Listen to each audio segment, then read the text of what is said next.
Hi, it's Alice Klug and I'm back with a market update for the Victoria, BC real estate market for May 2024.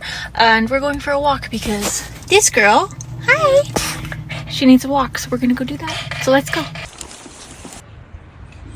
So let's go over the sales and then I will give you my monthly what's going on in the market that I'm seeing and hearing and feeling. This is a mistake when you bring a dog to do a market update. If you hear her panting in the background, I'm sorry. I'm so sorry. For the sales, we had 763 sales go through in the month of May 2024, and that's down 1.6%. So again, I'm a broken record. That's boring. It's not that different from last year, so let's move on. For new listings, we had 1,757 new listings come to the market in Victoria in May. And at the end of May, we had 3,338 active listings. So the new listings jumped 30%. And the active listings jumped 52.5% year over year.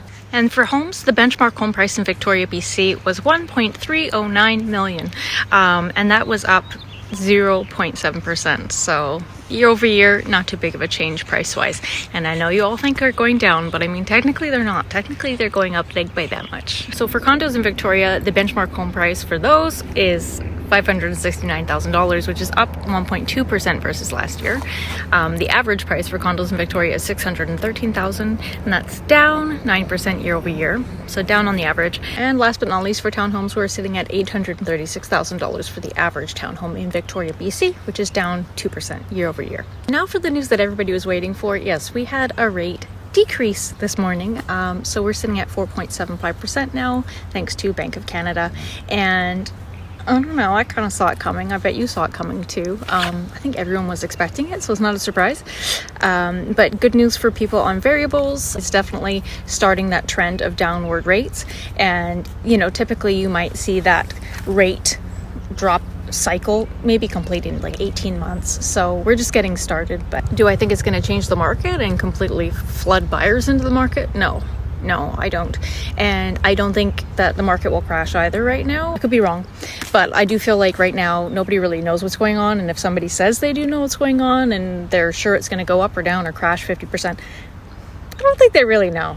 I think it's just speculation at this point. But that being said, if you are a buyer right now, go talk to your mortgage broker or your bank and get them to run your numbers again and see where you sit now that it's gone down a little bit. So Stats Canada also came out with a report that showed that in the first quarter of 2024, the foreign direct investment was down $3.4 billion.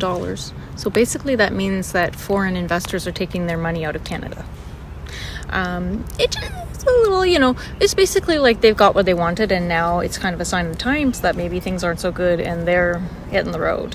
Apparently it's the greatest withdrawal of foreign investment since 2007. So I remember that time. I don't know if you remember that time, but it rings a bell. And I'm sure you all have heard the news that Trudeau basically said that like they want to have positive measures on the housing market, but the prices can also not fall. So basically because they can't fall because people are counting on their housing increases for their retirement funds, which you already know that. I've already said that in many videos, but that's basically, yeah, he doesn't want to let them drop, but they need to drop because housing affordability means the prices are lower. So basically they want to perhaps stagnate those prices a little bit so it doesn't keep having exponential price gains, but also not crashing the market because it would be very detrimental to the older clientele, which not clientele, but you know what I mean. I get it. But maybe there's a happy medium there, not a 50% drop, but perhaps just a little bit. And I'm a homeowner saying this. It needs to be normal. Now here is what I'm seeing, feeling, experiencing in the market. Okay, so basically when I meet with my clients, I'm like a bloodhound. I want to know, what are you experiencing? What are people in your work experiencing? How is it going with you? I ask everybody. I am so nosy because I want to know. And so here's what I'm finding out. A lot of my clients, they are high income earners and they work with other high income earners, and the people I work with are always so frugal and awesome and they save a lot of money, but a lot of their coworkers are struggling right now and they're saying that they're putting their groceries on credit cards and they are complaining about not being able to pay their mortgages. So that is actively happening, and it's not with like poor people, that's with people who have money in upper jobs. I don't know when those people bought. I don't know them personally, but I'm hearing that all over from every client that I talk to, that people are struggling to pay their bills right now. Future Alice here. Hi. I forgot this. I'm home now. I have clients and friends, people who have suites to rent. And so they put out the ad, and then they get people applying, and they get like 100 applicants, but most of them either want to put a family of 5 in 600 square feet, which is insane, or they don't have jobs. So say out of 50 applicants, maybe you'll have 5 people who actually have jobs. So that's the other thing I'm seeing. Anyways, back to the video, back to the park. Let's go. So since the Airbnb rule came into effect, there have been banks that have been experiencing huge lineups of people who had bought between 3 and 6 houses to Airbnb completely. And because of that rule, they can no longer rent it as an Airbnb, and a regular tenancy will no longer cover their new higher mortgage payments. So now they're stuck with multiple properties that they cannot cover the payments for. And apparently banks are experiencing people coming in crying and screaming at the financial advisors, the people in the lending department. And they have nothing to do because all they can do is sell their homes. And if there are tons of homes for sale, then they are losing money like crazy with them just sitting on the market with the flood of new listings. And with listings being up, as I said, 52.5%, I think that checks out. So not all the listings are that. A lot of people are leaving the country because they hate it here now. But there are people in that situation, which is unfortunate. I'm a person who reads comments and I look at YouTube videos, you know, all those fear-mongering videos where it says, oh, the economy is crashing, and they have really sad looking covers on the YouTube videos. I read all the comments, and that's where I get a sense of what are the people doing. And I see a lot of people saying in comments that they're spending time right now paying down their debt and selling things and consolidating their lifestyle. And to me, that's a sign of the times, because I never used to see that. I used to see people saying it's a joke and they don't have to do that and everything's fine and the economy will never crash. But now I see a lot of people saying that they're trying to get their finances in order.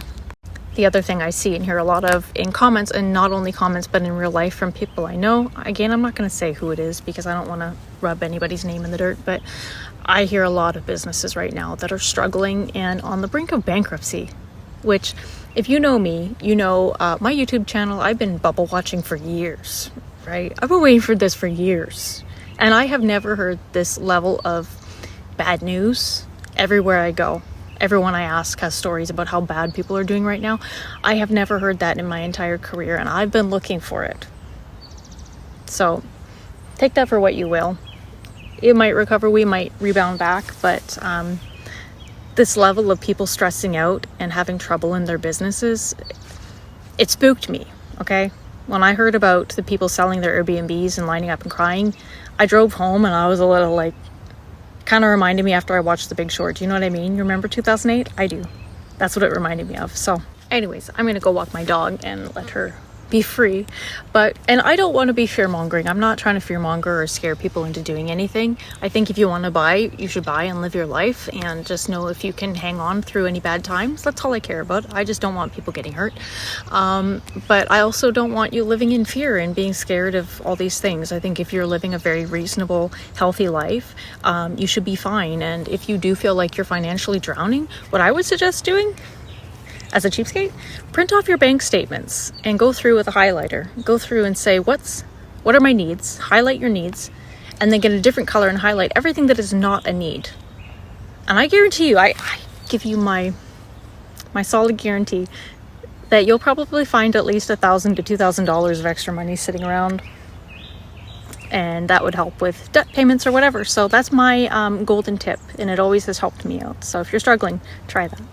And if you're not struggling and you're a cheapskate like me, we should probably be friends. There's a new thrift store opening in Langford.